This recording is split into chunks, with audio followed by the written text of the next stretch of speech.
es gibt noch mehr gute Verdansk 2025 Leaks. Also gute Leaks auf den ersten Blick.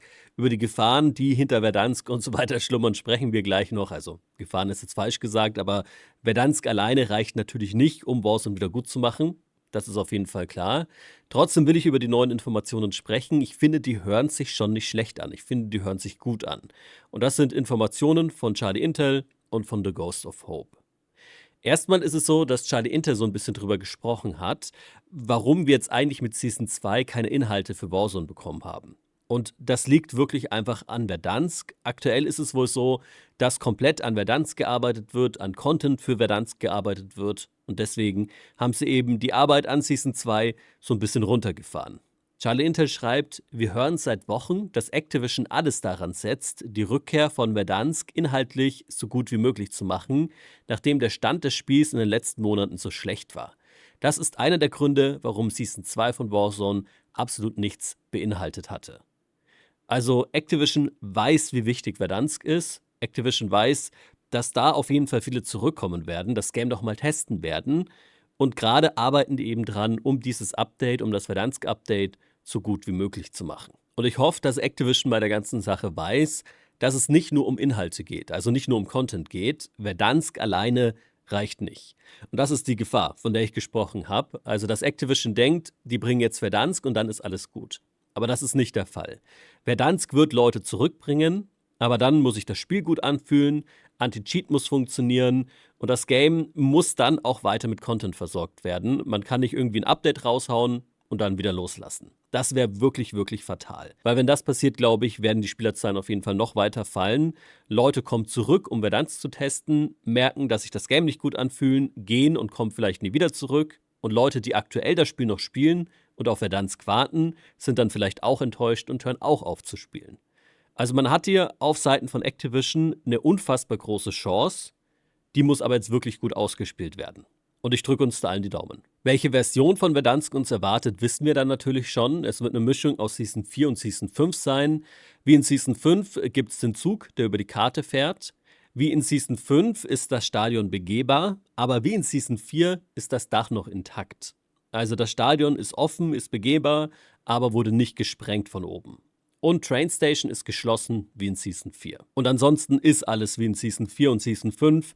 Es gab ja dann ansonsten keine Änderungen. Und jetzt gibt es nochmal weitere Informationen zum Content, der uns erwartet. Da wurden ein paar Waffen geleakt, die uns anscheinend erwarten, von The Ghost of Hope und von Charlie Intel. Und da ist wirklich cooler Stuff mit dabei. Wie ich mir gehofft habe, ist es anscheinend eben nicht so, dass nur Verdansk kommt und das war's. Es wird hier ein bisschen mehr an der Nostalgieschraube gedreht und es kommen einfach klassische Waffen aus der Verdansk-Zeit wieder zurück. Schauen wir uns gleich an. Ganz kurz davor ein Wort zu Elgato. Die haben wirklich cooles Plugin für OBS veröffentlicht. Damit kann man die verschiedenen Overlays, die es im Marketplace von Elgato gibt, super einfach in OBS importieren, mit wenigen Klicks. Szenen werden auch automatisch angelegt und man hat dann eine Szene für Starting Soon, eine Szene für das Game, eine Szene für die Facecam, ohne dass man viel machen musste. Checkt die ganze Sache aus, der Link ist in der Videobeschreibung. Okay, kommen wir zu den Waffen, die, wie es aktuell aussieht, wieder zurückkommen. Das sind natürlich nur Gerüchte, davon ist erstmal nichts bestätigt und es kann auch sein, dass ein paar Waffen mit dem Release von Verdansk kommen mit Season 3 und ein paar Waffen dann vielleicht irgendwann später. Ist absolut möglich. Aber gerüchteweise soll die Kilo wieder zurückkommen, das sagte Ghost of Hope. Das war schon eine spaßige Waffe, ein absoluter Laser.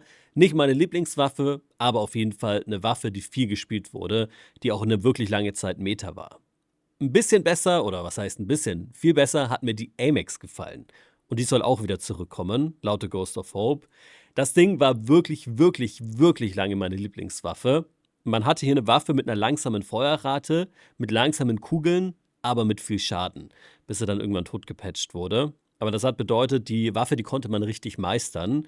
Und wenn man es geschafft hat, ein Gefühl für die Waffe zu bekommen, damit man wirklich weiß, wie weit muss man von einem laufenden Gegner auf welcher Entfernung voraimen, dann hat das Ding richtig Spaß gemacht und hat richtig geknallt. Auf die Waffe freue ich mich tatsächlich. Auch wenn es natürlich nicht so gut sein wird wie damals. Dann soll laut Charlie Intel die Grau wieder zurückkommen.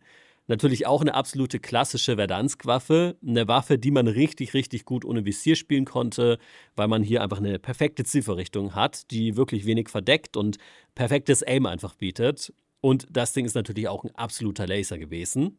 Freue ich mich auch drauf. Und laut Charlie Intel soll die HDR wieder zurückkommen. Da gibt es auch ein paar Hinweise. Das Ding war ja einfach Meta ganz am Anfang. Die HDR wurde ja gespielt mit Thermal, bevor dann die K irgendwann reingekracht hat.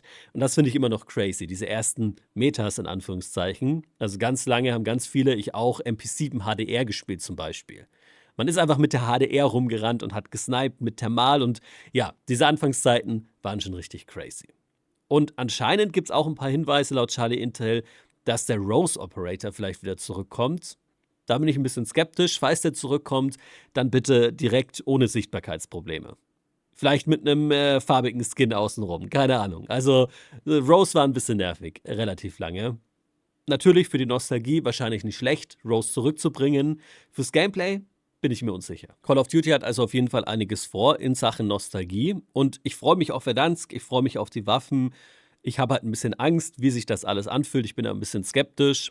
Bei den Waffen ist es halt auch so, dass sie natürlich schon irgendwie das Spielgefühl und den Wumms haben müssen von damals. Und auch den originalen Sound haben müssen, den vielleicht ein bisschen aufgehübscht, aber eine Grau darf nicht plötzlich komplett anders klingen. Also da muss sich schon Mühe gegeben werden. Man kann nicht einfach nur alles reinschmeißen und hoffen, dass es funktioniert. Da muss schon wirklich wer nochmal in der alte Verdansk-Version und gucken, wie sich da die Waffen anfühlen, wie sich da die Waffen anhören und dann versuchen, ja, das nachzumachen in der neuen Engine. Damit wir wirklich das Gefühl haben, okay, das sind die Waffen von damals auf dem Verdansk von damals. Es ist auf jeden Fall machbar, aber es muss halt gemacht werden. Super interessant finde ich dann eine Info von Charlie Intel. Charlie Intel meint, dass es wohl einige Playtests gab mit einigen Creatoren aus den USA. Also anscheinend konnten einige YouTuber, einige Streamer die Verdansk-Version oder verschiedene Versionen anscheinend schon mal testen und konnten Feedback geben. Und zwar schon vor einigen Wochen und vor einigen Monaten, wenn ich das richtig verstehe. Und das ist natürlich wirklich, wirklich wichtig. Also, dass da auch ein bisschen Feedback von außen kommt und nicht nur Feedback von Leuten, die mehr das Spiel entwickeln, als das Spiel spielen. Und das meine ich gar nicht böse. Während Creator Verdansk nach Release suchten konnten den ganzen Tag, haben die Entwickler das Game natürlich weiterentwickelt und hatten keine Zeit, das Game so viel zu spielen. Aber Feedback und Informationen von Leuten, die das Spiel damals viel gespielt haben, ist wichtig. Dementsprechend finde ich ganz gut, dass es da irgendwie so Feedback-Runden gab. Ich hoffe halt, dass Call of Duty auf das Feedback hört. Natürlich, Creator wissen auch nicht alles, die wissen auch nicht immer, was das Beste ist für ein Spiel. Aber ja, die Gedanken von Leuten, die das Spiel damals, die Verdansk damals komplett gesuchtet haben, sind, denke ich, schon wichtig und die sollte man sich auf jeden Fall anhören. Und ich hoffe, das hat dazu beigetragen, dass sich das Game gut anfühlt und dass sich die ganzen DLC-Waffen, die anscheinend wieder zurückkommen, auch gut anfühlen. Ey, wie ich meinte, ich bin super gespannt. Hier gibt es eine große Chance für Call of Duty. Die muss halt jetzt angepackt werden. Und das Spiel muss endlich in eine gute Richtung bewegt werden oder ein bisschen stärker in eine gute Richtung bewegt werden. Ich finde, es wurden schon ein paar gute Schritte gemacht in der Vergangenheit. Aber wenn man sich die Spielerzahlen anschaut, reicht es offensichtlich nicht. Ich drücke uns die Daumen, dass Verdansk gut wird, dass die neuen Waffen oder die alten Waffen, die neu zum Spiel kommen, gut sind. Schauen wir mal. Und ich denke, in den nächsten Wochen wird es wahrscheinlich noch mal mehr Informationen geben, mehr Leaks geben. Wenn Verdansk wirklich mit Season 3 kommt, dann ist es ja gar nicht mehr so lange hin. Es sind noch ungefähr 20 Tage. Und wenn hier irgendwer zuhört von Call of Duty, bitte, bitte, bitte verschiebt Verdansk, falls ihr merkt, dass das Game noch nicht ready ist. Lieber dann Verdansk mit Season 4 bringen, in einem guten Zustand, als mit Season 3 in einem schlechten Zustand. Lasst eine Bewertung da, lasst ein Abo da. Macht's gut, bis zum nächsten Mal.